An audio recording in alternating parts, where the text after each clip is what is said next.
যতগুলো খুন হয়েছিল সেগুলোর আবার রিওপেন করা হবে। আজকেও আইন শৃঙ্খলা নিয়ে পুলিশ হেডকোয়ার্টারে বৈঠকে উনি সংবাদ মাধ্যমে মানে বিষয়টা জানিয়েছেন, যারা হত্যা হয়েছে তাদের আবার পুনরায় তদন্ত করা হবে। কি বলবেন বিষয়টা নিয়ে, আপনার কী প্রতিক্রিয়া?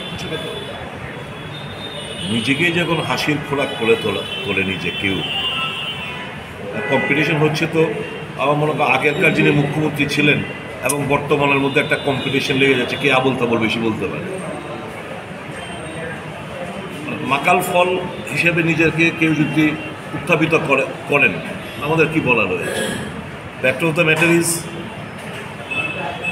যদি কোনো খুনের মামলায় যদি ট্রায়াল সম্পন্ন হয়ে যায়, বিচার হয়ে যায়, আইনের কোনো প্রভিশন নেই এই কেস রিওপেন করা।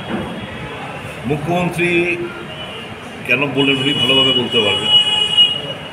সরকারে আপনার আমার জনগণের টাকা খরচা করে আমরা অ্যাডভোকেট জেনারেল রয়েছে, ল সেক্রেটারি রয়েছে, গভর্নমেন্ট অ্যাডভোকেট রয়েছে, পাবলিক প্রসিকিউটর রয়েছে, উনি ওনাদের অ্যাডভাইস নিয়ে মুখটা খুলতেন ভালো হতো। আইন দপ্তরের মন্ত্রীও বটে উনি। এই সমস্ত কথাবার্তা নিজেকে হালকা করেছে। আসল কথা কি জানেন তো, কাদের বিরুদ্ধে খুলবে?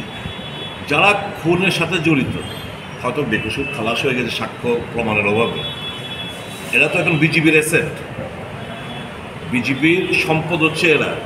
বিভিন্ন পঞ্চায়েতে, পঞ্চায়েত সমিতিতে, বিভিন্ন মণ্ডলে, বিভিন্ন জায়গায়, সাংগঠনিক পোস্টে, সাংবিধানিক পোস্টে এরাই তো বহাল তবিয়ের। তো মুখ্যমন্ত্রী কেন বললেন তাদের অন্তর্কল এবং জায়গায় এসে ঠেকেছে।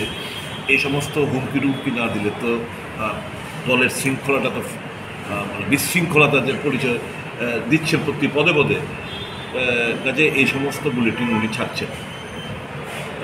কী বলার আছে, আবল তাবল বলার কম্পিটিশনে উনি অবতীর্ণ হয়েছেন। বলতে থাকুক, মানুষ হাসছে, মানুষ বোঝে, শিক্ষিত সমাজ বোঝে। আর এই বেশি আর কি বলবো। আসলে আমি এত 21টা দপ্তরের দায়িত্ব বলছে মেডিকেল হাব, বলছে এডুকেশন হাব, মানুষ বিনা চিকিৎসা মারা যাচ্ছে, পর্যাপ্ত চিকিৎসা পাচ্ছে না, বিনা চিকিৎসা মারা যাচ্ছে, শিক্ষা বেহাল, উচ্চ শিক্ষা বেহাল, স্কুল শিক্ষা বেহাল, হাব হয়েছে, রেপের হাব হয়েছে ত্রিপুরা, ক্রিমিনালদের হাব হয়েছে ত্রিপুরা, অ্যান্টি সোশ্যালদের হাব হয়েছে ত্রিপুরা। বিজিবির জামানায় এই হাবগুলো ওনারা, হারমাত ভাইদের হাব হয়েছে ত্রিপুরা। এই জিনিসগুলো খুব সুন্দরভাবে ওনারা করতে পেরেছে। ধিক্কার জানাই দেবে।